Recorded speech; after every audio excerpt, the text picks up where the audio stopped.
Hey guys, it is Patrick with Financial Grit Media. If this is your first time watching one of our videos, make sure you press the subscribe button and turn on the notifications. That way you're notified every time we post a new video to this channel. Now, if you saw our first video, we talked about the $150 challenge where we're investing $150 a month into the stock market every single month using 4 index funds evenly, and we're going to track that for as long as we can on this channel. Now, this video starts our second challenge, and our second challenge is the S&P 500 Index Challenge. And what we're going to be doing is we're going to take some sum of money, and we'll explain that in a few minutes, but we're going to take some sum of money and we're going to invest it in an index fund that tracks and benchmarks to the S&P 500. So we're going to be using our Charles Schwab account. Again, this is not a paid promotion. This is just what I use. We're going to use Charles Schwab's again to trade a S&P 500 index fund that tracks to the S&P 500. Now, why this challenge and what are we trying to do? Well, in this challenge, we're trying to take an advice out of Warren Buffett's pockets. And what he says is that if you're not a sophisticated investor like he is, and you don't want to devote a ton of work to researching the companies that you're investing in, then just go buy the S&P 500 index. At least you'll get the market's return. And what he's saying is if the market is returning 4%, then you should be returning 4% without having any risk of picking stocks and picking different companies. And so if the market's doing 12%, then you should be bringing in 12%. If you're trying to beat the market, then you need to do the research so that you're able to beat the market. Well, the reason for this challenge is because we want to follow that logic of if we want to get the market's return, let's just throw our money into the S&P 500 index, just like Warren Buffett has said, and see what happens. Now, of course, we're not going to necessarily get the market's return because each fund usually has some type of expenses, and those expenses are going to drag down your returns on the fund. So we're not going to necessarily get to the market's return, but we're going to be very close to the market's return, and we want to see what that looks like over a long period of time. Now, we're going to be investing $65 a month into an S&P 500 index fund. And the reason why we chose $65 is it's not necessarily on the high end of $100 a month. It's kind of in that perfect area where it's not too much money, but it's substantial enough. On a yearly basis, we're looking at about $800-ish that we're investing into this fund. So again, not a lot of money when you talk about the whole entire financial picture of a regular investor that might be watching this video. So as we do that, we're going to go to my computer screen and kind of look at the trade as we make the trade here today. It is Monday, February 12th. And the market's been open for almost an hour right now. And so we're going to make that trade right now in real time. Now, before we do that, there's one thing that you should know is that because we're buying an index fund, we won't actually make the trade until tonight. So index funds are priced once a day at the very end of the day. What happens there is the fund or the fund managers, what they do is they add up all of their security value, so all the value that they have at the end of the day based on the stock market's ups and downs. They add it all up and then they divide it by how many shares are outstanding. So for instance, let's say there were, at the end of the day, it was $100 million and there is 100 million shares out. Then the fund would price out at $1 a share. And so we would take the $100 million value at the end of the day, divided by 100 million shares, and we would get $1 or $1 per share. So although we're going to make the trade right now, the market's open, it will not trade until tonight when the market closes and the fund revalues itself for today's value. Currently, it closed on Friday at $40.43, up 1.5%. And so the market as of right now, if I bring it up, is tracking, S&P 500 is tracking up 0.34%. It's still sliding. As of this morning, it was up about 1%, but it's sliding down 0.35%, so about 9 points, and it looks like it's continuing on a downward spiral a little bit, but we'll see. It's still early in the market day. Anything can happen. We are recording this 2 weeks into what we call a correction as of right now. Hopefully we're not going into a full bear market, but we are in a correction. So we've lost over 10% over the last 2 weeks-ish. It may be a little bit more, a little bit less, but giving you an average here. And so it's kind of an interesting feel to then start investing $65 a month when we could be knocking on a bear market.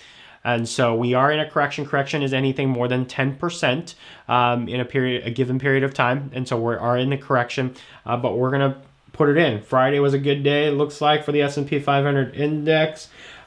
But today it may slide, which might be a good thing, because if it slides any more today, we're going to buy even cheaper than if we bought it on Friday when the index was up 1.5%, or the index fund that we're buying was up 1.5%. So let's go to my screen right now. All right, you should now see my screen, and I should be up in your top right hand corner of this video. So this is a look into my account. We are using a separate account for this challenge. So notice here we've got $65 of cash waiting to be used in this account. This account is a Roth IRA account. We are not using a taxable brokerage account or a tax deferred individual retirement account, IRA. We are using a Roth IRA. Now, not to go into specifics, but basically a Roth IRA account is an account in which you put money in after you've paid the taxes on the money, and it grows through retirement. So you can't take money out of this account necessarily until retirement. Now, there is an asterisk there for those of you that are tax people and you're watching this and you're going, that's not 100% true. You are correct, but let's just think of it as an account that we put money into and we let it grow until retirement. And that's our goal here with these challenges, is not to have to take money out. So again, these challenges are designed to put the money in and then follow them for 20, 30 years, hopefully. Okay, so this is a Roth IRA account. This is also a cash account. A cash account is different from a margin account, in which a margin account we're able to borrow money from the brokerage firm to also trade with our money and their money. So there is a component of our money and borrowed money that we would put to buying and trading. That's a margin account. That's not what we have here. This is a cash account. A cash account is an account that we must have cash in place before we can make a trade. So today I've got $65 in this account. So today I can trade up to $65, which we're going to do for this challenge. So this is the S&P 500 challenge account. Notice we have $65, so we're going to trade $65. So let's go ahead and do that. To do that, we're going to go up to here and press trade, and then we are going to trade a mutual fund.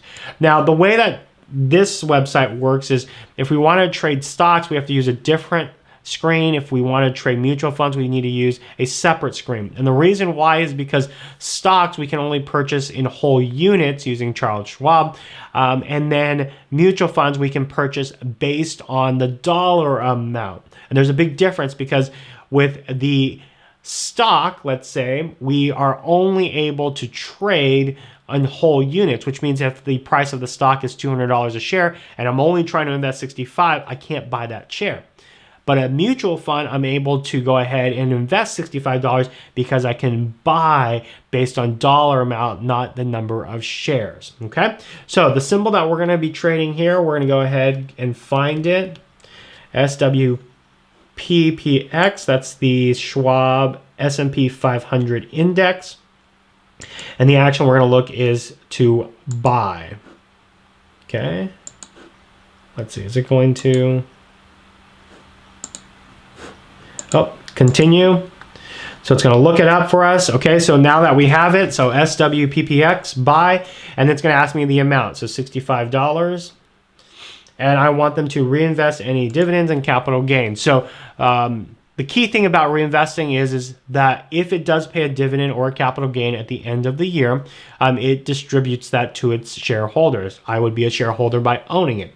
Now, I have no use for that money per se. Now, some people have different ways of doing dividends and capital gains, but I don't want the cash. Just take that money, reinvest it into more stock, and then let it grow. So we're telling the fund to reinvest it, buy more of this fund with that money that they would pay otherwise in cash. Okay, so as we can see, 40.43 is the price right now. Net asset value. So notice it doesn't say share price, it said NAV. NAV is net asset value. That's the asset value of the entire fund. If you wanted to 52-week low has been 35.68. The 52-week high was 44.29. We're right now in the middle. There is no transaction fee fund here, and there is no sales loads. These are fees that you would pay to trade. There is no fees like that here. If you notice right here on the account, it says funds available. I've got 65. I could withdraw that, or I could do what I'm doing here, which is buy this mutual fund. So we're going to review the order for $65. Okay, it looks like this is what we're going to trade. It's going to trade at the end of today. So again, we're not buying it right this instant. It's going to trade at the end of the day when the fund actually prices itself out. This buy order does not have any transaction fee, which is great because we don't want to spend money on transaction fees if we don't have to. And then we're going to go ahead and place this order. All right, they've received the order. Now the order, if I click this order right here, notice it's still open, so it says open right here, so it hasn't traded yet, but when it trades tonight, it will go official tomorrow morning at the opening bell. So we don't really own anything yet. We're hoping that the stock, this fund doesn't go too much up and down, so we'll do that. And actually, I just realized, I told you that the market was up on Friday. Oh yeah, it was up. Sorry, thinking outside or whatever. Okay, so here we go. SWPPX. So buy for $65. So we'll see what that looks like next month. So what we're gonna do is next month we'll record another video. We will start doing automatic trade so that I don't have to sit here and actually make the trade every month. We're going to tell Charles Schwab to do it for us, so it's just an automatic thing. But we'll talk a little bit about the $65, what happened to the $65, and dive into the technical analysis. So with that, I hope you enjoyed this video. Make sure you like, subscribe, or comment in the comment section below and tell me what you think about what we're doing, and would you buy this, or what your expectations are for these challenge videos. We would love to hear from you in the comment sections below. So again, make sure you like this video, share it with your friends, make sure you subscribe and turn on the notifications so that you are alerted to the next time we upload a challenge video or some type of knowledge video to this channel. So I'm Patrick with Financial Grit Media. I will see you in the next video.